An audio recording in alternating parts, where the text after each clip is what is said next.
Oi, pessoal, tudo bem? Vamos estudar o capítulo 15 de Mateus. Ele tem várias coisas aqui relatadas, alguns milagres de Jesus, como a mulher cananeia, a cura de muitos enfermos e também vai falar da segunda multiplicação de pães. Mas hoje eu vou falar neste capítulo, no capítulo 15, eu vou ficar apenas de uma passagem que vai do versículo 1 ao 20, que fala Jesus e a tradição dos anciãos, tá bom? E porque é muito relevante esta passagem, nós temos que entender um pouquinho ela. Eu vou começar lendo os primeiros versículos aqui, que diz assim: Então vieram de Jerusalém a Jesus alguns fariseus e escribas e perguntaram: por que transgridem os seus discípulos a tradição dos anciãos? Pois não lavam as mãos quando comem. Ele, porém, lhes respondeu: por que transgredis vós também o mandamento de Deus por causa da vossa tradição? Porque Deus ordenou: honra teu pai e a tua mãe. E quem maldisser a seu pai ou a sua mãe, seja punido de morte.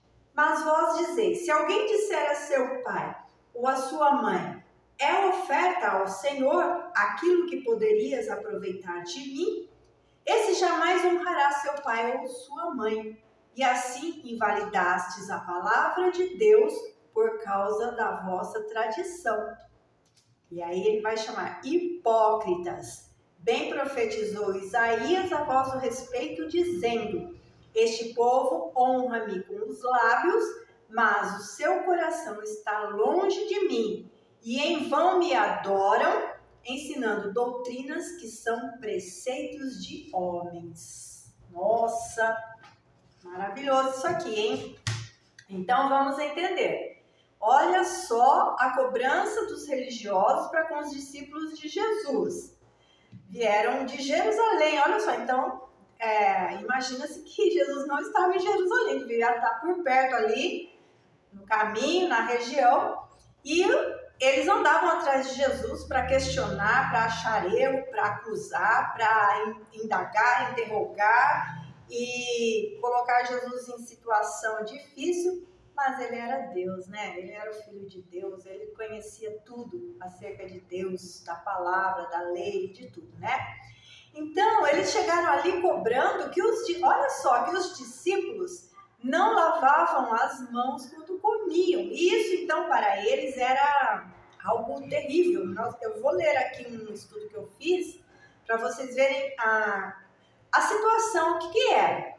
E aí ele fala assim, eles transgridem a lei dos anciãos. Veja que eles já nem falam mais que é a lei de Moisés, porque, na verdade, o que eles fizeram com a lei de Moisés foi adulterar, vamos dizer assim, acrescentar. Eles criaram rituais dentro da lei de Moisés. Deus deu a lei para Moisés para orientar o povo ali a partir do deserto, para que eles seguissem aquelas leis para sua preservação. Tinha as leis cerimoniais, as leis religiosas, tinha todo tipo de lei. As leis que tratavam da sanidade, da limpeza, da purificação, é lógico, Deus tinha, aquilo não era uma coisa religiosa, aquilo era algo para preservação da vida, da saúde deles, quando Deus estabelece aquelas regras ali, né? Porque a partir de quando Deus deu a lei para eles, eles estavam no deserto, não tinha água, não tinha água corrente, não era sempre que tinha, não tinha torneira, né? Não tinha chuveiro, não tinha nada. Então Deus dá ali ordenanças para a preservação do bem deles, da saúde. Mas não que aquilo fosse pontos que se não fizesse eles estavam pecando. Mas Deus exigiu, deu um rigor da lei, porque era a única forma do povo obedecer. Porque você sabe que a natureza humana é rebelde. Nós somos rebeldes, não é verdade? Só que aí, o que aconteceu? Eles transformaram esta lei de lavar as mãos antes de comer, né? Que é óbvio que nós temos que lavar as mãos antes de comer, mas se eu não lavar a mão e comer sem lavar a mão, nem por isso eu estou transgredindo, estou pecando contra Deus. E Jesus aqui ele vai falar sobre isso para eles. Vai arrumar aí o negócio, porque vocês veem que Jesus vem desde o começo batendo ali, confrontando o que eles transformaram a lei de Deus. Então, eu vou ler aqui um texto de um estudo que eu fiz. Eu extraí esse comentário do livro do Novo Testamento interpretado, que é versículo por versículo. Ele está ali, ó, ali na minha estante, de Russell Champlin. É muito maravilhoso, a gente encontra coisas ali muito boas, né? E diz assim: no princípio, exigia-se que as mãos fossem lavadas antes das refeições. Ponto.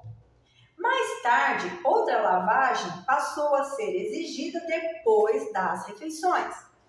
Com o passar do tempo, os mais zelosos também começaram a lavar as mãos no decurso das refeições. Meu pai do céu, né? Uma lavação de mão, parece toque, né?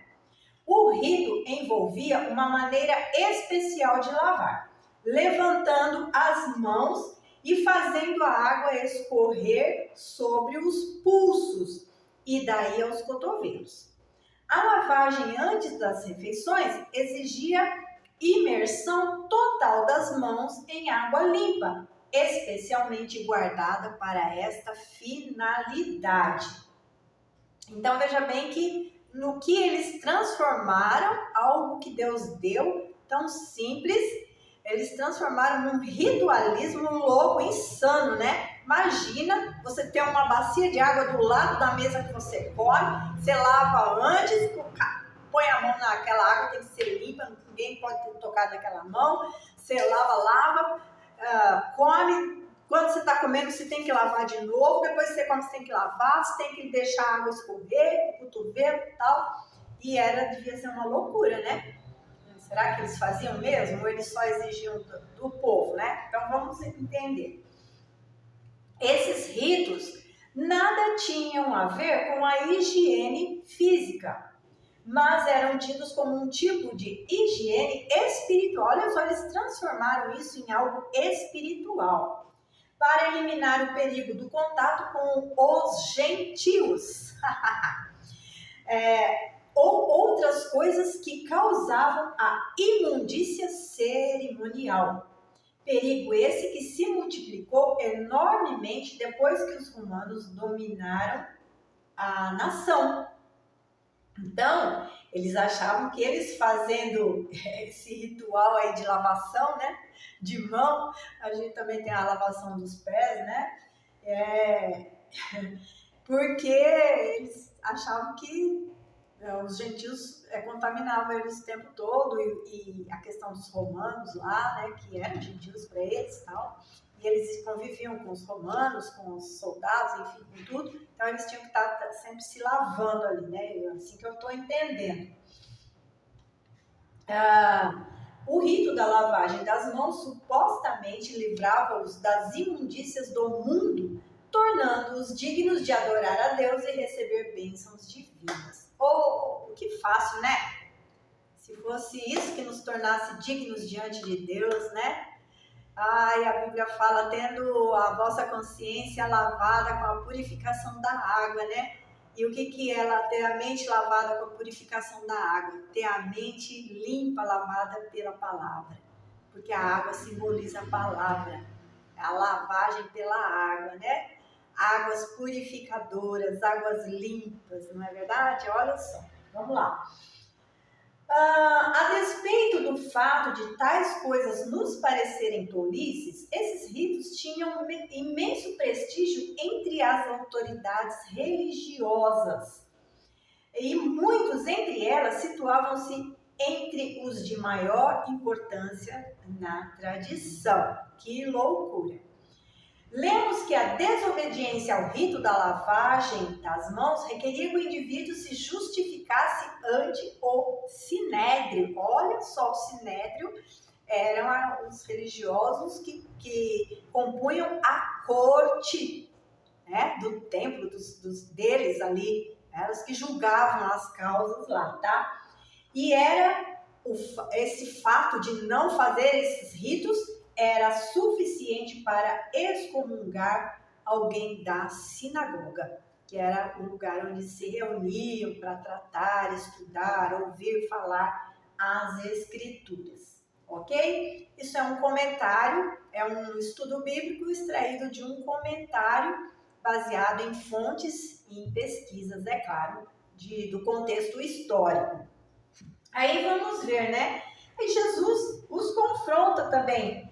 Por que então vocês também transgridem a lei de Deus? E aí Jesus vai jogar uma outra questão para eles, que nada tem a ver com aquela da lavagem das mãos, mas Jesus fala, vocês se preocupam com coisas tão pequenas, né? Com essa questão da lavagem das mãos, porém vocês fazem pecado pior, vocês transgridem o mandamento de Deus, os 10 mandamentos, na parte que fala honra teu pai e a tua mãe, já que eles davam tanto crédito para se guardar os mandamentos de Deus, e nós sabemos que os 10 mandamentos são os principais mandamentos a serem guardados, e Jesus então devolve-lhes dizendo, vocês também transgridem o mandamento de Deus quando vocês não honram o seu pai e a sua mãe,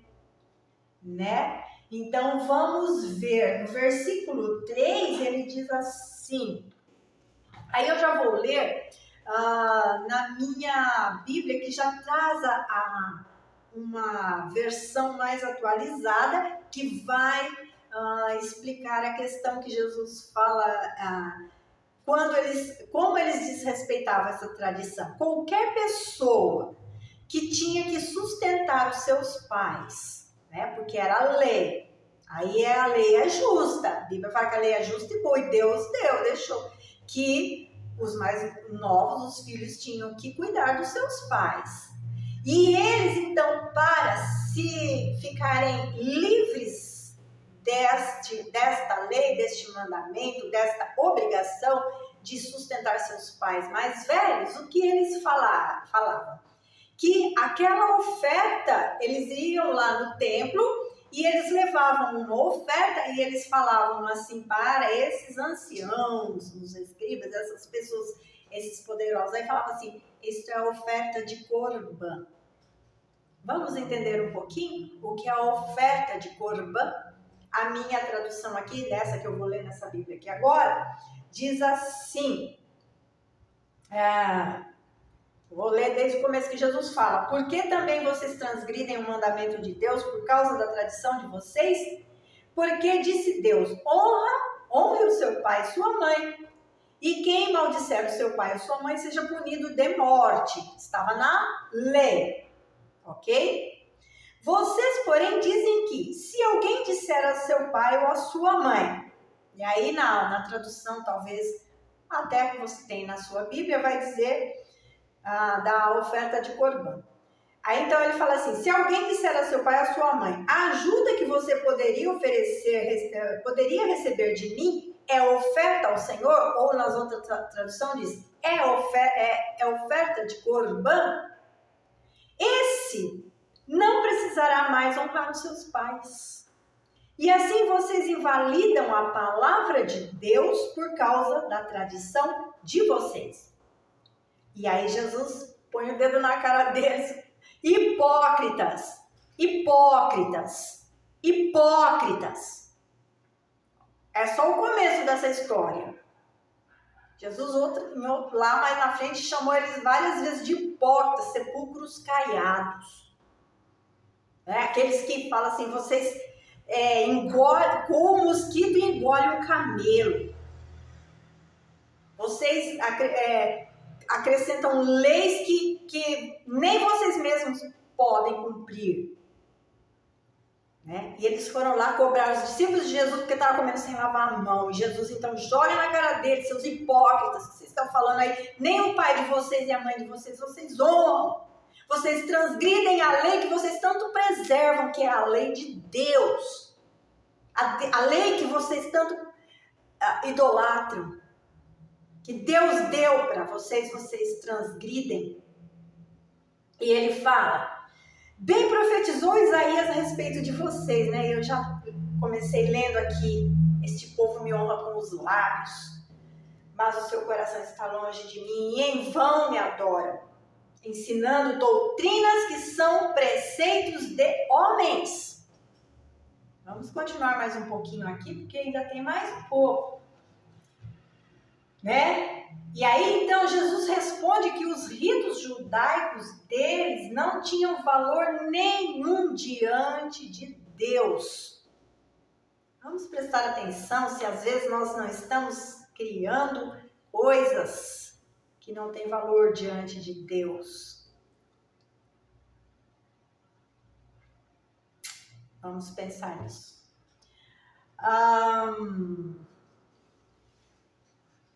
Eram opostos às leis legítimas que se acham na lei de Moisés e do Antigo Testamento. E mostrou que sua transgressão e dos seus discípulos era somente contra leis de homens, visto que seus ritos e tradições eram contrários às leis de Deus. Jesus mostra-lhes o seu erro e que não estavam obedecendo o 5º mandamento, que era considerado um dos mais importantes, claro. O primeiro é honra a Deus sobre todas as coisas e o teu próximo como a ti mesmo. E outro tão importante quanto é honra a teu pai e a tua mãe, que é um mandamento até que tem uma promessa para que te vá bem e prolongue os seus dias na terra. Jesus então está falando, vocês não honram aquilo que é um dos principais mandamentos, que significa não somente suprir suas necessidades físicas, mas materiais, se fosse necessário. E ele diz então, né, mas vós dizeis, qualquer que disser a seu pai e a sua mãe, o que podeis aproveitar de mim, que eu posso dar para o Senhor, é oferta, pai, mãe, eu não posso dar, porque aquilo que vocês pensam que eu posso dar para vocês, é oferta que eu vou levar no templo para Deus. E aí, quando eles faziam isso, chegavam no templo, isso aqui é oferta de corbã, eles então ficavam desobrigados, segundo a tradição dos anciãos. Eles então eram justificados e ficavam desobrigados de cuidar do pai e da mãe. Leis criadas por eles, porque não foi por Deus. Tradições, é diferente de mandamento, não é? Então, vamos ver. Então, ou seja, né, lá em Marcos 7,11, que usa a palavra corbã, se um filho tão somente proferisse corbã, ficaria isento das responsabilidades pecuniárias para com seus pais. Ao assim proferir, prometiam que seu dinheiro seria dedicado ao templo. E é lógico que os religiosos iam, aplaudir. Dinheirinho para o templo, porque o que eles mais sabiam fazer era arrancar dinheiro dos pobres. Vocês lembram lá na passagem, nós vamos talvez chegar lá nela, né? Quando Jesus chega diante do templo, vira as mesas lá, dos cambistas. Vira a mesa, porque eles estavam explorando os pobres. Como eles estavam explorando os pobres? Porque todos tinham que ir lá oferecer os seus sacrifícios no templo, levar lá, o pobre levava seu pombinho, né? O melhorzinho levava sua ovelhinha, o mais ricão levava o seu gado lá, tinha que ser dentro das especificações, podia ter a manchinha, enfim. Né? E cada um levava lá conforme as suas posses, porque estava na lei, eles seguiam os rituais da lei. não é verdade? E o que os cambistas ali na porta do templo, essa gente aí fazia? Quando eles iam inspecionar aquilo que os pobres traziam, eles olhavam assim, né, para os bichinhos. Não, esse aqui não está aprovado. Não está de conformidade com a lei. E ali, aquelas pessoas que às vezes era aquilo que eles tinham para oferecer ao Senhor, eles ficavam a pessoa ainda fazia com que eles comprassem o deles, roubavam o povo, extorquiam. E Jesus, então, quando ele chegou no templo, ele viu aquilo. Você já viu Jesus irado? Acho que essa com os fariseus, né? Ele fazia isso. Como lá em Mateus 23. Ele chama eles de sepulcros caiados e um monte de vezes de hipócritas. Aqui Jesus virou as mesas. Quando ele fala, a casa do meu pai seja chamada casa de oração. Fazeis da casa do meu pai negócios.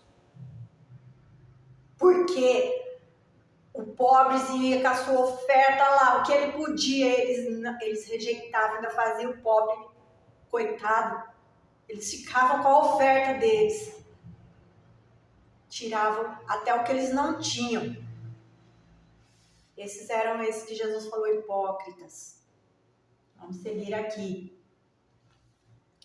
Então, Corban é uma transliteração de uma palavra hebraica, que eu nem vou falar aqui, né, porque tem a mesma pronúncia, mas é escrito de maneira diferente. É uma palavra hebraica, como eu disse aqui, que significa sacrifício, oferta, oblação. E literalmente descreve aquilo que é levado para junto do altar.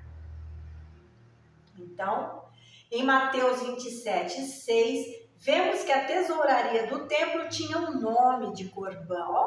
Puseram o nome, oferta, oblação, sacrifício, estava o nome lá, né, na tesouraria deles lá.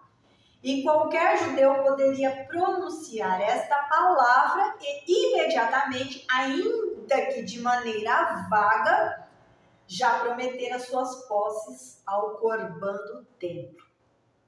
Assim, evitando a necessidade de cumprir seus deveres filiais para com seus pais.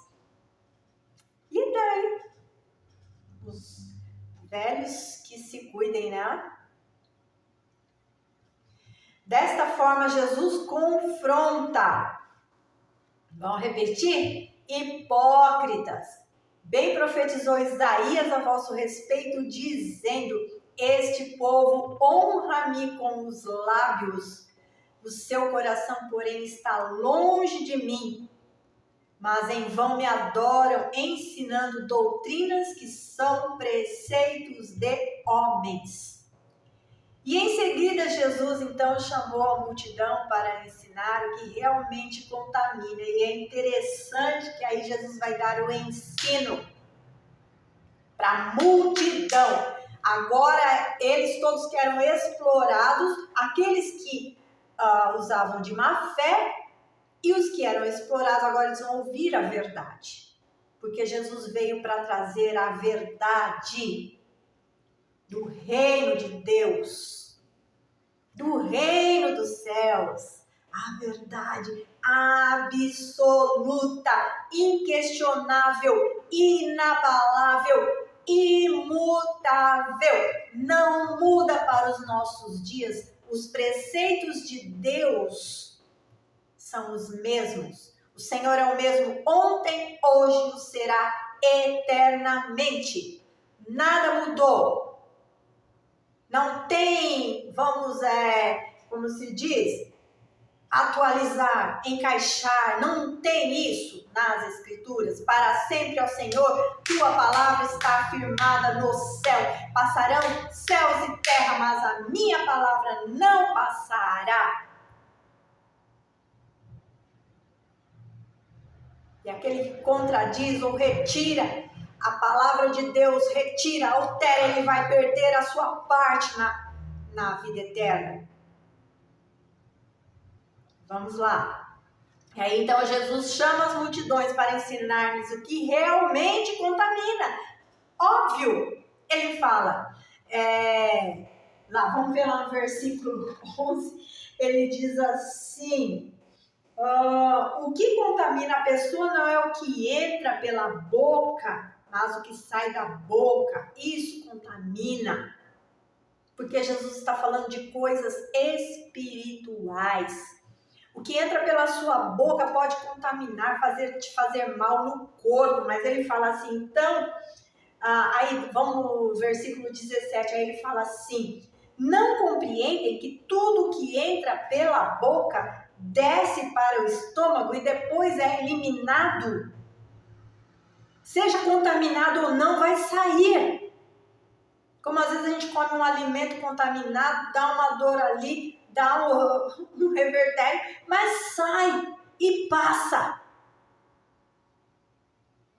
Não tem nada a ver com o meu coração, com a vida eterna, com a minha salvação, com o pecado, nada. Jesus está falando que entra, o que contamina não é o que entra pela boca, porque o que entra vai passar pelo estômago e vai ser eliminado. Óbvio. Né? Mas o que sai da boca vem do coração. E é isso que contamina a pessoa. Porque do coração procedem maus pensamentos, homicídios, adultérios, imoralidade sexual, furtos, falsos testemunhos, blasfêmias. Isso é o que contamina, não é o que entrou a comida, mas é o que sai de dentro do meu coração. Isso é o que contamina os pecados, as coisas ruins que vêm do coração. E ele termina, são estas as coisas que contaminam a pessoa. Aí ele fala, mas o comer sem lavar as mãos não contamina. Pronto, ponto final, ponto acabou. No versículo 14, ele fala, deixai-os, são guias cegos. Ora, se um cego guiar outro cego, ambos cairão no barranco. Não vou falar mais nada não, tá bom? Deus te abençoe. Compartilha essa palavra, me ajuda aí, vai? Em nome de Jesus. Não custa nada você bater o dedinho lá, a não ser que você não gostou. Não precisa curtir não, tá bom? Compartilha, se você achou relevante, curta para mim. Deus te abençoe. Em nome de Jesus.